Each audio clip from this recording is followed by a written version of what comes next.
Hey folks, Coach Pete here with Mr. Matt Nicosia from RidePair. Matt, anybody looking at the traffic these days, I mean, you're from the LA area and you see traffic. I'm here in North Carolina, and even in the Raleigh area, we're seeing more and more congestion on the roads. How can RidePair help with congestion? Well, RidePair, unfortunately, is not the service that's going to make you a whole bunch of extra money as a new job. It's not. Our objective is, how do we find people that are already commuting to a certain location, right, to, out of the goodness, not just goodness of their heart, but financial incentive to ride with somebody. Congestion is humongous, whether it's Los Angeles, whether it's New York, Raleigh, whether it's in Texas. It's a worldwide issue because people want independence and they want safe, controllable commuting. The old government solution is to add more lanes on the road. The only problem is if they build bigger roads or newer roads, new neighborhoods pop up with cul-de-sacs, launching more cars onto the road. So it doesn't really matter how many lanes you have. You need to reduce the number of people on the roads, or the number of cars on the roads. Maybe maximize the number of people on the roads by reducing the number of cars on the roads. The study we did, that in order to have two initiatives to reduce congestion, you needed to take off about 2 million cars off the road at any given time to reduce congestion. And guess what the benefit from that is? Well, less carbon emissions. Air quality.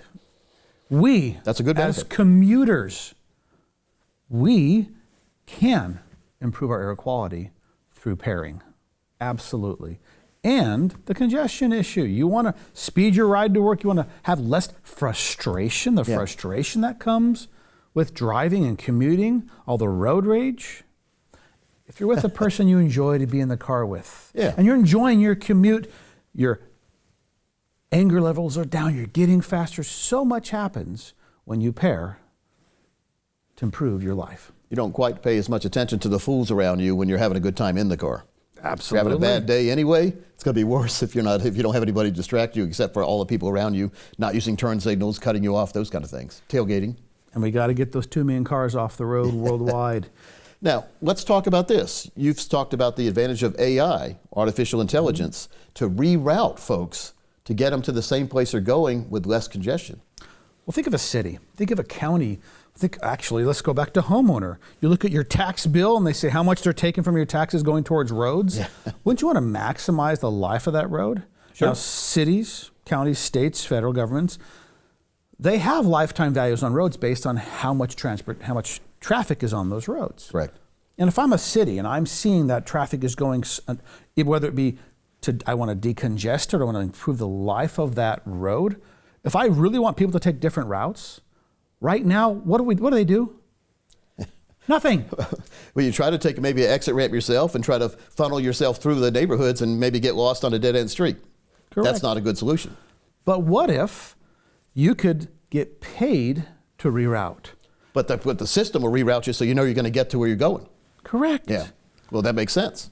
That's what RidePair does. So we'll pull all the incentives from local governments, and the cities will have a chance to say, I want this road used at these time frames. I'll pay per mile. I'll pay per passage on those pieces with the Pair app, which allows for the, number one, traffic decongestion, which ultimately gets people get there faster, but also you're going to have a better wear and tear on the roads as well.